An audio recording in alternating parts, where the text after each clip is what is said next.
Hinamon ni Senate President Juan Ponce Enrile si Senadora Miriam Defensor Santiago na magdemanda kaugnay sa sinasabi ng Senadora na labag umano sa batas ang pamamahagi ni Enrile ng dagdag pondo sa mga senador nitong Disyembre.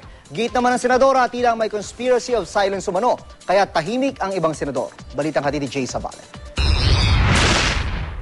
Ayun, kung inaakala niya ako'y nagkasala sa batas, magaling siya na abogado. Naging juez daw siya.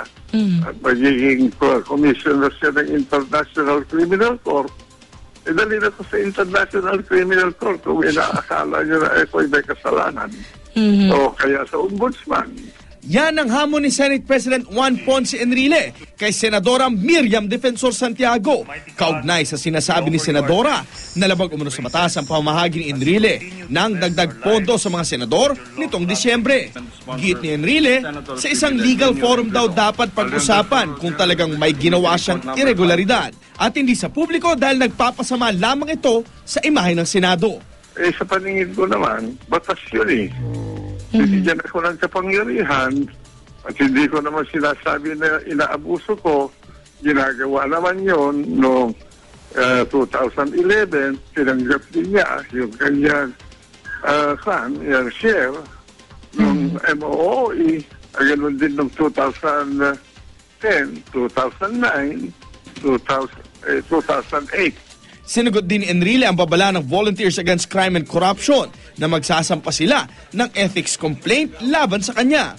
Nagbabala rin ng VACC na sasampahan din nila ng reklamo ang iba pang senador na hindi magbabalik ng dagdag pondo na kanilang natanggap.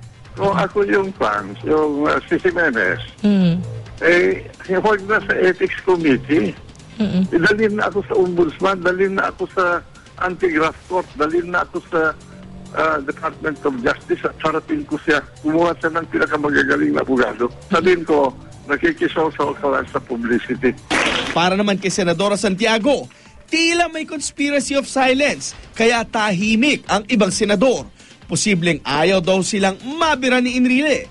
Gayunman, matigas niyang pinaninindigan na hindi naaayon sa batas ang ginawang pamamahagi ng pondo ni Enrile.